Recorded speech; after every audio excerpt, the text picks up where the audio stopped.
Situation is improving in north Kashmir. अगर कोई incident होता है और उसके बाद उसका फॉलो अप ना हो, काम ना हो और जो परपिट्रेटर है उसको लॉ के दायरे में ना लाया जाए या ख़त्म ना किया जाए, तब तो सिचुएशन ग्रिम होती है। तो आप उस वक्त पूछ रहे हो जब मैं ये कहना चाहता हूँ कि सिचुएशन बेहतर है, क्योंकि इन्हीं की वजह से तंक था, दहशत थी, टेरर था। और जो तंक के आका जो हैं, जब वो ख़त्म होते हैं, जो पाकिस्तान के इशारे पे सिविलियन किलिंग एग्जीक्यूट करते हैं, आर्मी और पुलिस और फोर्सेस के ऊपर अटैक करते हैं, जब उनका खात्मा होता है तो लोगों के लिए ये अच्छी बात है। सर, कैलिब्रेशन फोर्सेस के लेवल की टाइम टू टाइम होती रहती है। एक ज़रूरत के लिहाज से हमने काफ़ी ज़्यादा तादाद में डिप्लॉयमेंट्स यहाँ पर करी थी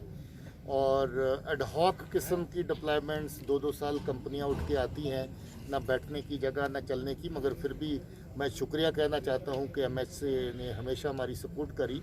और उन ट्रूप्स को भी शुक्रिया कहना चाहता हूँ जिनको वापस भेजा जाएगा। वो अब कहीं और उनकी ज़रूरत है, अपने जो उनके ओरिजिनल जो एरियाज़ जहाँ पर वो ड्यूटी करते हैं वहाँ उनकी ज़रूरत है, तो उसके चलते हमने कुछ थोड़ा बहुत स्क्रीनिंग करके कुछ एक जगह से नफरी। मेरे ख्याल में ये इशू एक्टिव कंसिडरेशन में है गवर्नमेंट के, तो वक्त के साथ साथ बाकी जगहों पे भी फैसला उसमें काफ़ी सीरियस। 3 रोज़ पहले जो करीरी बारामूला में ऑपरेशन हुआ था जिसमें 3 दहशतगर्द मारे गए थे, उसमें नॉर्थ कश्मीर का लश्कर तौबा का सबसे बड़ा जो कमांडर लश्कर तौबा का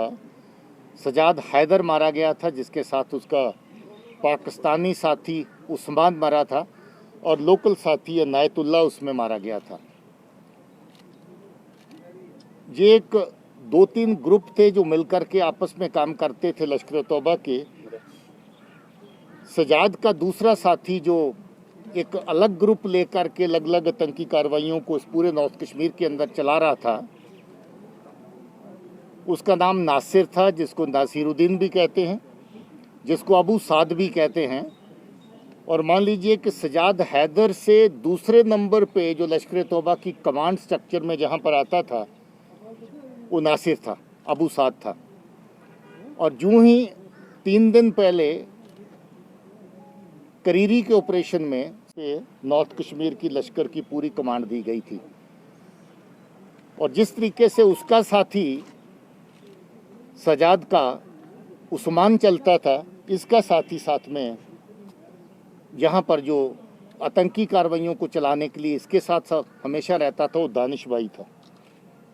तो ये 2 मिलकर के अलग अलग तरह की आतंकी कार्रवाइयाँ।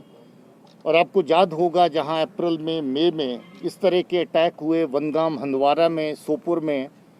CRP के ऊपर 2 हमले हुए, जहां दोनों जगह पे CRP के 3-3 जवान मारे गए। उसके बाद फिर एक हमला हुआ, उसमें CRP का 1 जवान मारा गया। उसके अलावा एक अटैक में हमारा SPO शहीद हुआ और उसके साथ एक सिविलियन की भी डेथ हुई। और फिर सोपुर के बाज़ार के अंदर जो अटैक किया ग्रेनेड से, उसमें 20 के करीब सिविलियन जख्मी हुए। और मुझे अभी अभी बताया गया कि उससे पहले नासिर ने एक आर्मी के एक जवान की भी हत्या की थी इसी एरिया में। मुझे अभी कमांडेंट साहब, ब्रिगेडियर साहब ने बताया जब वो नया नया एक्टिव हुआ था। आपको याद होगा कि जब छोटी उम्र में ये नासिर आतंकी बना था, दहशतगर्द बना था, तो इसका बहुत चर्चा हुआ। पाकिस्तान गया, ट्रेनिंग हासिल करी और पिछले थोड़े अरसे के दौरान ही ये बहुत खूंखार आतंकी दहशतगर्द यहाँ पर बन के उभरा और एक के बाद एक अटैक इसने किया। आपको ये भी याद होगा, आपकी नॉलेज में, आपकी शेयरिंग में आया कि नहीं आया, जो सोपुर में अटैक इसने किया था उसकी लाइव वीडियो हमारे पास मौजूद थी, जो कुछ मीडिया सर्कल्स में भी गई होगी। कैसे नाका पार्टी के ऊपर इसने बिल्कुल पीछे आकर के, जहाँ गाड़ी की खिड़की खुली थी उसके पीछे बैठ कर के पोजीशन लेकर के अटैक किया और उसके अंदर 3 CRP के लोग मारे गए थे। अगर आप लोग देखना चाहेंगे तो और इसका जो नसीरुद्दीन लोन है और इससे पहले जो सजाद जो ऑपरेशन में 2 दिन पहले ऑपरेशन हुआ था उसमें जो मारा गया था, तो ये पूरे यहाँ पे रिसीविंग का काम करते हैं, जो कि इन्फिल्ट्रेशन ग्रुप्स जब आते हैं उनको रिसीव करने का। तो जो टेरेन है, जगह है, उसके लिए जो पहले से आज के तारीख में बहुत फ़र्क है, लेकिन फिर भी ज़मीन, हालात, मौसम की वजह से कई जगह पे इन्फिल्ट्रेटिंग ग्रुप आ जाते हैं, लेकिन पिछले 3 महीने में जितने भी इन्फिल्ट्रेटिंग ग्रुप आए हैं उनको एलसी के ऊपर मार गिराया गया है। और जो यहाँ पे अंदर रिसीविंग ग्रुप या जो सोपोर से दहशतगर्द उनको रिसीव करने के लिए आगे कोशिश करते हैं, जैसे ये नसरुद्दीन लोन का जो कल ऑपरेशन हुआ है, ये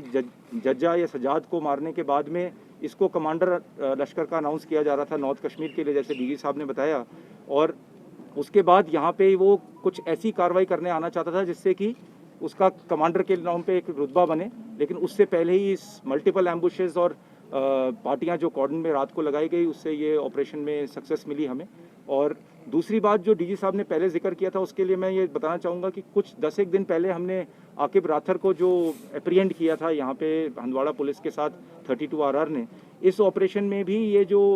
टेररिस्ट पकड़ा गया था, उसको जो सोशल मीडिया में उसके घर परिवार के जो मैसेज थे कि वो परेशान है, इसको चाहते हैं कि वापस तंजीम छोड़ के घर पे आ जाए, तो वो बहुत ही नहायत ही ज़रूरी मैसेज थे। वो जो उसको जहन में जो उसको असर हुआ उन मैसेज का, जो शायद आप लोगों ने भी सोशल मीडिया पे शेयर किया होगा, तो वो जो उसको जहन पे असर हुआ उसकी वजह से वो चाहता था कि जल्दी से जल्दी वापस घर परिवार से मिले। तो ये बहुत ज़रूरी है कि आप ये आवाम के पास और सब लोगों के पास पहुँचाएँ ये संदेश जो घर परिवार वाले अपने बच्चों को कहना चाहते हैं और बुलाना चाहते हैं वापस, ताकि ये गलत रास्ते को छोड़ के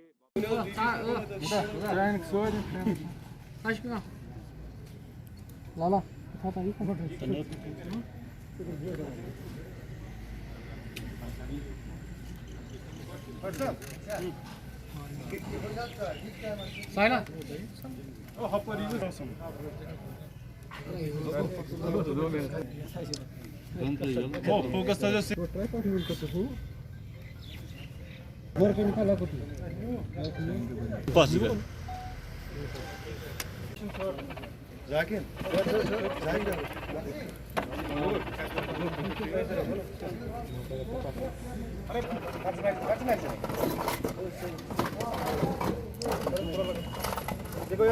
कैमरा